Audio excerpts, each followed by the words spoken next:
Sa mga viewers and subscribers, maraming salamat po sa suporta at sa panonood sa aking video. Tayo po ngayon ay magluluto ng pichi-pichi kasama yung Cuadro Marias ng Abra. Napakasipag talaga nila. All around sila nagtutulungan para makapagluto ng pichi-pichi. Hindi pa daw nila to natatry sa kanilang mga lugar, kaya tayo ngayon ay magluluto. Si Irene, ang lakas-lakas ni Irene, magsisibak yan ng mga kahoy, magkagatong ng lalaki oh. Parang papuntang ano na to ah. Ang dami niyang ginatong para daw mabilis maluto yung pichi-pichi kasi excited na silang kumain for the first time.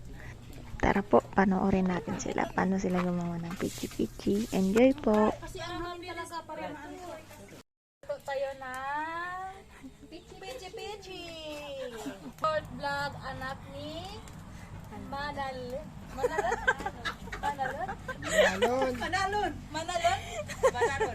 Oo. Please support ay vlog anak ni Manalom. Manalon? Manalon.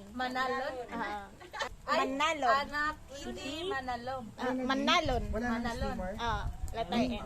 Please support vlog anak ni Manalom. Manalon, diba? Please support. At sana po sabaybayan natin ang anak ni Vlog Team Manalon. Please support mga kababayan, subscriber, please support my vlog. Kuya Totoy and anak Team Manalon. Ay, galing! Thank you.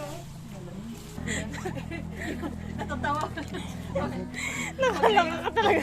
Pag kayo pagkasama, lagi na natatawa. Tanggalin mo yung takip. Yeah, ay. Isa lang muna.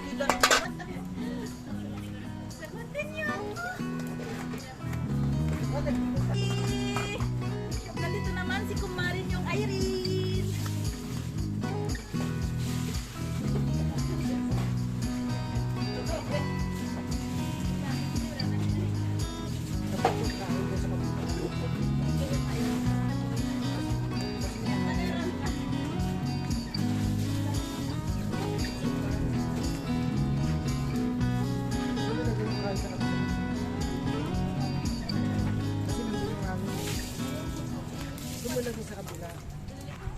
Maglalagay po sila ngayon ng dahon ng saging para mas masarap. Iba kasi pag may saging eh, yung mga dahon-dahon, parang mabango, ganun. Wala na kasi yung tanim namin na pandan. Yung mismong pandan lang, yung natural.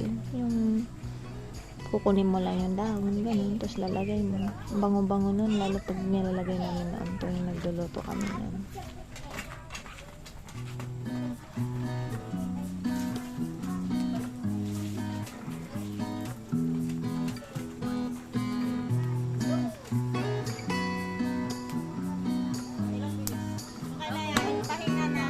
Pahinga na kayo.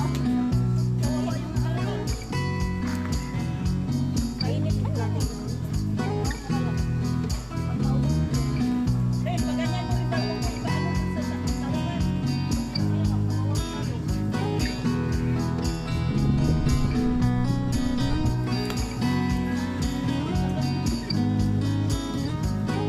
Siguro ilagay niyo yung pitoy.